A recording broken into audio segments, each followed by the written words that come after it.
ladies and gentlemen, this is Carmine Sabia for Explain America and a bombshell new report from the head of the CIA. It sheds a lot of light on exactly what happened and who framed President Donald Trump. Before we get started, please make sure you like, comment, share, and subscribe. Those little things really help us out and they help our channel continue to grow.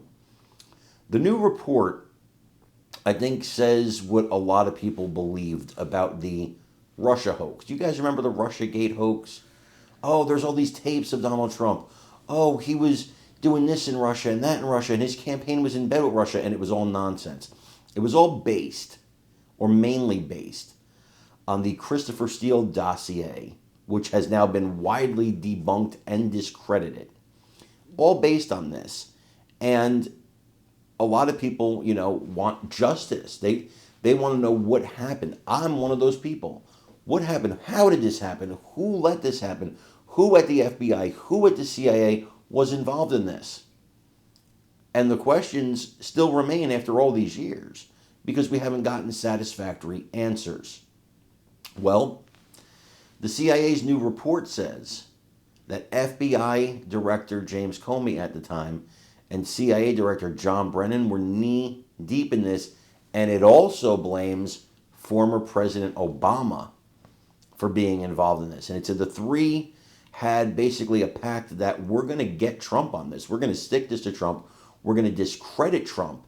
Even after they knew the Steele dossier was bogus, they still use it as a predicate to conduct their own personal vendetta war against President Donald Trump. Now, that's what the CIA says happened.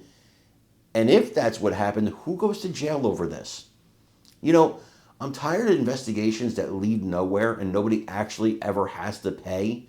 Nobody's ever held accountable. You and I, we do things, we're held accountable because we're commoners. But the elite just do whatever they want. They step on the Constitution. They step on the laws. They thumb their nose in our face and they laugh about it because they know that nothing ever happens to them. It's time that there is justice. It's time that there is prosecution for these crimes. Holler if you're with me. I want you to watch this video and let me know what you think in the comments.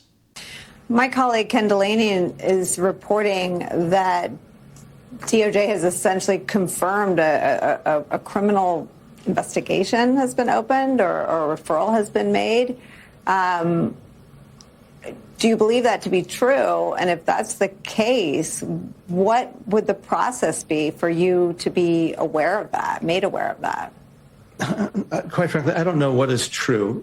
There's so many things that get out into the media bloodstream, and it's interesting that it was, I think, Fox News and Post are reporting things like this. So I don't know whether or not there's any validity to it. If it was a referral, if there is an investigation, presumably if there is an investigation, that people will be questioned. I would be questioned about it. But again, I've had no contact from them. But again, I testified in front of many, many congressional committees in the House and the Senate over the years, and I continue to explain exactly what we did during this process, why we tried to make sure we stayed true to our intelligence responsibilities and that we were not going to do anything at all to try to interfere in that election. And again, it was a challenging time, but also one, I think, that the people who actually worked this, both in terms of trying to collect intelligence prior to the election and then the ones who put together the intelligence community assessment, they really, I think, showed the best of what the intelligence community and what CIA is made of. So again, I am clueless about what it is exactly that they may be investigating me for.